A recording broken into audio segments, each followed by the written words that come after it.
నమస్తే, welcome to I news. ఎన్నో ఆశలు ఆకాంక్షలతో తెలంగాణలో ఏర్పడిన రేవంత్ రెడ్డి నాయకత్వంలోని కాంగ్రెస్ ప్రభుత్వం తొలి 100 రోజులు ఎలా గడిచాయి? 100 మార్కులకు కాంగ్రెస్ ప్రభుత్వం ఎన్ని మార్కులు తెచ్చుకుంది? ఇచ్చిన మాటను నిలబెట్టుకొని పాస్ అయిందా? హామీలు అమలు చేయలేక ఫెయిల్ అయిందా? ప్రభుత్వం ప్రజలకు భరోసా ఇచ్చే విధంగా పాలన సాగుతుందా? జనం అప్పుడే విసుగు చెందారా? తొలి 100 రోజులు పాసా ఫెయిలా? రేవంత్ సర్కార్ సాధించిన విజయాలు ఎన్ని? చేతులెత్తేసిన వైఫల్యాలు ఎన్ని? Let's watch the story. తెలంగాణలో బలమైన కేసీఆర్ ను ఢీకొట్టి శక్తివంతమైన బీఆర్ఎస్ నుంచి అధికారాన్ని అమాంతం లాగేసుకున్న కాంగ్రెస్ పార్టీ ప్రభుత్వం ప్రజాపాలన పేరుతో తనదైన శైలిలో ముందుకు పోతున్నది. ఓవైపు ఆర్థిక సంక్షోభాన్ని ఎదుర్కొంటూనే మరోవైపు హామీల అమలుపై దృష్టి పెట్టింది. పార్టీలో ఐక్యతను, ప్రభుత్వంలో సంఘటిత్వాన్ని నిలబెట్టుకున్న కాంగ్రెస్ ఇప్పటి వరకు బండిని బాగానే లాక్కురాగలిగింది. ముఖ్యంగా ఎన్నికైనప్పటికీ రేవంత్ రెడ్డినే పీసీసీ అధ్యక్షుడిగా కొనసాగిస్తున్నారు. 2 గుర్రాలపై స్వారీ చేస్తున్న రేవంత్ రెండింట్లో విజయవంతం అయ్యారా, తడబడుతున్నారా అనేది ఆసక్తికరంగా మారింది. రేవంత్ సర్కార్ పనితీరు ఎలా ఉంది అనే విషయాన్ని బేరీజు వేయడానికి రాజకీయ పరిశీలకులు ముఖ్యంగా 6 అంశాలను కోలమానంగా చూస్తున్నారు. ఈ 6 పరీక్షల్లో రేవంత్ నెగ్గాడా లేడా? నంబర్ 1, పార్టీలో ప్రభుత్వంలో ఐక్యత సాధించారా? అన్నిటికంటే ముందుగా కాంగ్రెస్ పార్టీ గొప్పగా సాధించిన విజయం ఏదైనా ఉందంటే అది ఐక్యత సాధించడమే. కాంగ్రెస్ పార్టీ అంటేనే అనేక వర్గాలు, అలకలు, అసంతృప్తులు, తిరుగుబాట్లు. కానీ దానికి భిన్నంగా ప్రస్తుతం తెలంగాణలో కాంగ్రెస్ ప్రభుత్వం నడుస్తోంది. అటు మంత్రివర్గం, ఇటు పార్టీ నాయకత్వం ఒక్కతాటిపై నడుస్తుండడం కాంగ్రెస్ ప్రభుత్వం సాధించిన తొలి విజయం. దూకుడు స్వభావం కలిగిన రేవంత్ రెడ్డి, మంత్రిగా కూడా పనిచేసిన అనుభవం లేని రేవంత్ రెడ్డి పాలన ఎలా చేస్తారనే అనుమానాలను సీఎం తుత్తునియలు చేశారు. నాయకుల మధ్య సమన్వయం సాధించడంలో, అందరినీ కలుపుకోపోయే విషయంలో రేవంత్ రెడ్డికి 100కు 100 మార్కులు పడ్డాయి. పార్లమెంటు ఫలితాలు వచ్చాక, మంత్రివర్గం పూర్తి స్థాయిలో విస్తరించాక పరిస్థితి ఎలా ఉంటుందో కానీ ఇప్పటి వరకైతే అంతా ఒకటే అన్న మాదిరిగా ప్రభుత్వం నడవడం శుభసూచకం. నంబర్ 2, తెలంగాణ ఆత్మను ఆవిష్కరించగలిగారా? కేసీఆర్ కు తెలంగాణ ఉద్యమకారుడి ఇమేజ్ ఉంది. తెలంగాణపై తమదే పేటెంట్ అన్నట్లు బీఆర్ఎస్ పార్టీ వ్యవహార శైలి ఉండేది. రేవంత్ కు భిన్నమైన ఇమేజ్ ఉంది. తను చంద్రబాబు శిష్యుడిగా బాగా ప్రొజెక్ట్ అయ్యారు. ఈ పరిస్థితుల్లో తెలంగాణ ఆత్మను ఎంతవరకు రేవంత్ ఆవిష్కరించగలడనే విషయంలో కూడా అనుమానాలు ఉండేవి. రేవంత్ రెడ్డి ప్రభుత్వం ఏర్పడిన తొలి నాళ్లలోనే తీసుకున్న కొన్ని నిర్ణయాలు భేష్ అనిపించాయి. ముఖ్యంగా జేఏసీ చైర్మన్ గా ఉన్న కోదండరెడ్డికి ఎమ్మెల్సీ పదవి ఇవ్వడం, అందశ్రీ రాసిన జయ జయ హే తెలంగాణ గేయాన్ని తెలంగాణ అధికారిక గేయంగా ప్రకటించడం, గద్దర్ పేరిట అవార్డులు ఇవ్వడం, తెలంగాణ అమరవీరులకు తగిన ప్రాధాన్యత ఇవ్వడం లాంటి నిర్ణయాలు రేవంత్ పై ఉన్న మరకలను తొలగించి వేసింది. కాకతీయ తోరణం, చార్మినార్లతో కూడిన తెలంగాణ ముద్రను మారుస్తామనే కొన్ని నిర్ణయాలు మాత్రం సంపూర్ణ మద్దతు పొందలేకపోయాయి. ప్రజాస్వామ్యం పరిడవిల్లుతున్నదా? కేసీఆర్ ప్రభుత్వంలో ప్రజలు నిర్బంధాన్ని అనుభవించారు. మేమొస్తే స్వేచ్ఛను ప్రసాదిస్తాం అని కాంగ్రెస్ హామీ ఇచ్చింది. చెప్పిన మాట ప్రకారమే ఇప్పటి వరకైతే రాష్ట్రంలో పూర్తి ప్రజాస్వామ్య వాతావరణం ఉంది. ఎవరికైనా సమ్మెలు, నిరసనలు తెలిపే హక్కును కల్పిస్తున్నారు. ప్రజా సంఘాలు కూడా స్వేచ్ఛగా సమావేశాలు నిర్వహించుకోగలుగుతున్నాయి. పత్రికా స్వేచ్ఛ కూడా దాదాపు పునరుద్ధరించబడింది. సెక్రటేరియట్ కు సామాన్యులు కూడా రాగలుగుతున్నారు. ముఖ్యమంత్రి, మంత్రులను కూడా ఎవరైనా సరే కలవగలుగుతున్నారు. కేసీఆర్ పాలనతో పోల్చి చూస్తే ప్రజాస్వామ్యం, స్వేచ్ఛ విషయంలో కాంగ్రెస్ ప్రభుత్వం నయం అనే పరిస్థితి ఉంది. కేసీఆర్ లాగా ఎన్నికలైన తెల్లారి నుంచి పార్టీ ఫిరాయింపులను ప్రోత్సహించకపోవడం కాంగ్రెస్ ప్రభుత్వానికి, రేవంత్ కు మంచి పేరు తెచ్చింది. అవినీతి ఆరోపణలున్న వారికి ద్వారాలు క్లోజ్ చేయడం కూడా ఇమేజ్ పెంచింది. నంబర్ 4, 6 గ్యారెంటీలు అమలులో విజయం సాధించారా?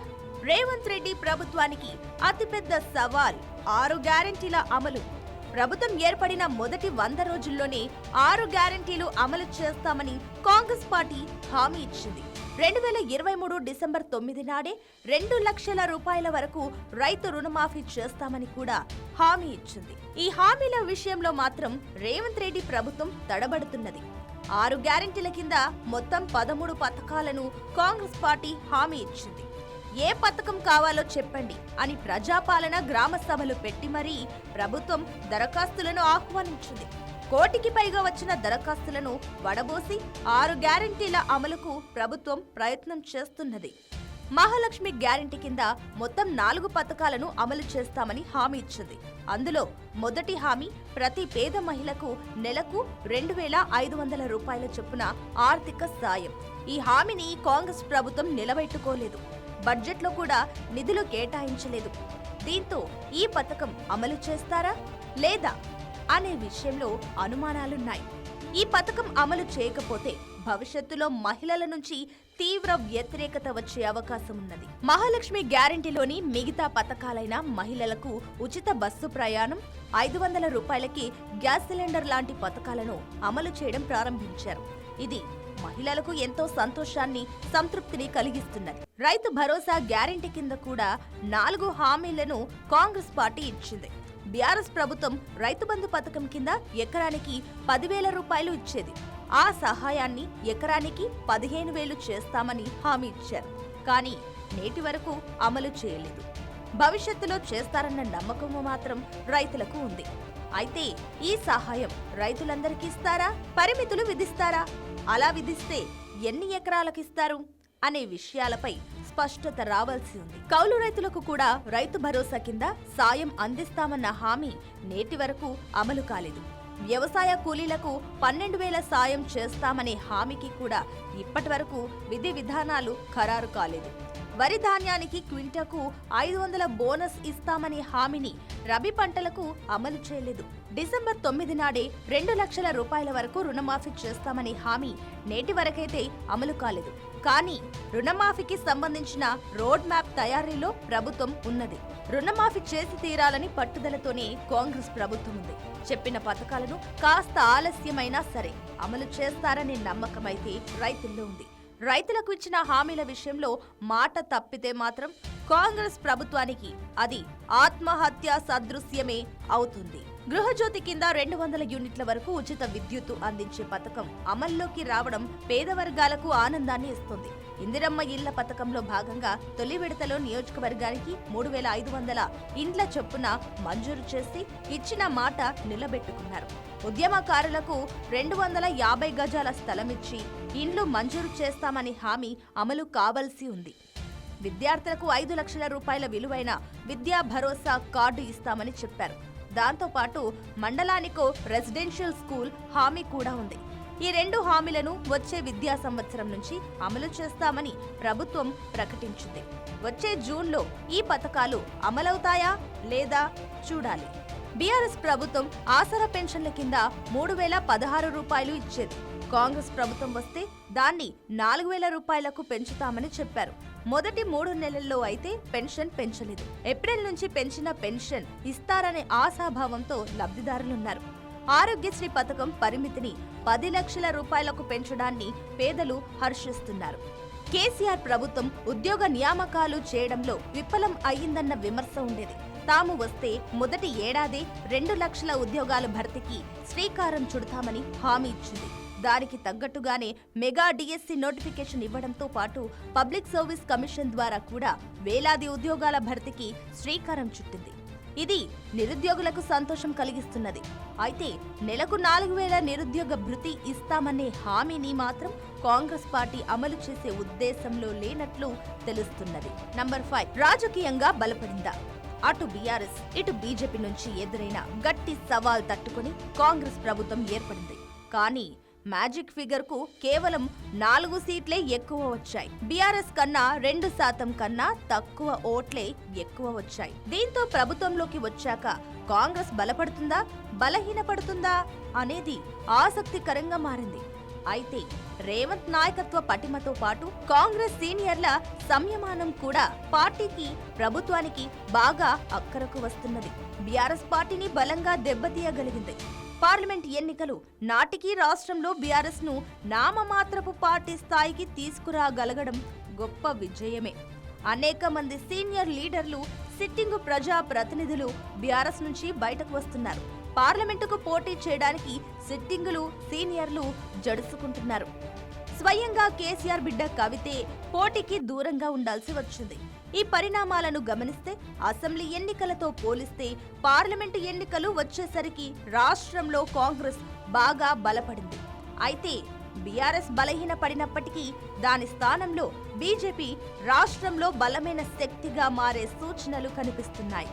దీంతో రేవంత్ నాయకత్వంలోని పార్టీ భవిష్యత్తులో బలమైన బీజేపీతో పోరాడాల్సిన పరిస్థితులు రానున్నాయి.